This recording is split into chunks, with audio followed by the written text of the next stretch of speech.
নদী Bangla group, Narsingdi TV news update. বেলাবতে শিক্ষায় জেন্ডার বাজেট বিষয়ক আলোচনা সভা অনুষ্ঠিত।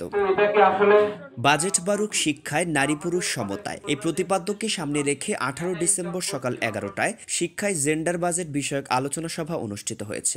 মালালা ফান্ডের অর্থায়নে গণসাক্ষরতা অভিযানের সহযোগিতা ও ভাব বাংলাদেশের আয়োজনে বেলাবো উপজেলা পরিষদের সভাকক্ষে অনুষ্ঠিত আলোচনা সভায় দুদকের অবসরপ্রাপ্ত পরিচালক আবু মোহাম্মদ আরিফ সিদ্দিকের সভাপতিত্বে ও ভাব বাংলাদেশের সহকারী কান্ট্রি ডিরেক্টর এম.এ. আলিম খানের সঞ্চালনায় প্রধান অতিথি হিসেবে উপস্থিত ছিলেন উপজেলা নির্বাহী অফিসার মোহাম্মদ আব্দুল করিম। বিশেষ অতিথি হিসেবে বক্তব্য রাখেন ভাব বাংলাদেশের country director Hasnain Sabih Nayak, IT and program officer M M. Abdullah Al Mamun, গণসাক্ষরতা অভিযানের senior program officer Abu Reza সহ শিক্ষার্থী, শিক্ষক, অভিভাবক, এসএমসি সদস্য, এনজিও, সাংবাদিক, সরকারি বেসরকারি কর্মকর্তা সহ বিভিন্ন শ্রেণী পেশার 50 জন প্রতিনিধি অংশগ্রহণ করেন।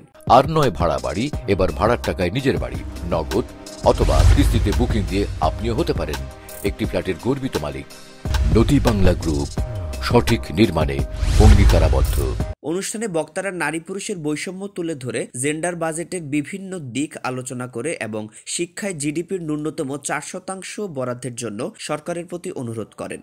যে সকল পরিবার দেখবেন যে শুধু স্বামী একা ইনকাম করছে অথবা শুধু স্ত্রী একা ইনকাম করছে, সেই সকল পরিবারে দেখবেন যে এই পরিবারের দুর্নীতির সংখ্যাটা কিন্তু অনেক বেশি পরিমাণে। কারণ আমার তো সামাজিক যেটা মিট আপ, সেটা কিন্তু মিট আপ করতে হবে, চাহিদা যেটা সেটা কিন্তু আমাকে মিট আপ করতে হবে। ওই মিট আপ করতে গিয়ে আমাকে অতিরিক্ত ইনকামের দিকে ধাবিত হতে হয়। আমরা যখন শুরু করেছিলাম তখন আমাদের এখানে 43 জন অংশগ্রহণকারী ছিল, তার মধ্যে 16 জন ছিলেন নারী। এটা পার্সেন্টেজ করলে প্রায় 37%।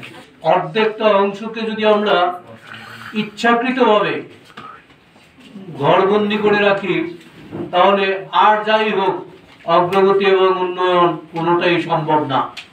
সেই দিক থেকে বিচার করলে আমরা এটুকু দেখতে পাই যে আমাদের মেয়েরা নিজেদের মতো করে, আমাদের আনুকূল্য না পেয়েই নিজেদের মতো করে নিজেরা যুদ্ধ করে এগিয়ে আসছে। রিপোর্ট শাহিনুর আক্তার, বেলাবো প্রতিনিধি, নরসিংদী টিভি।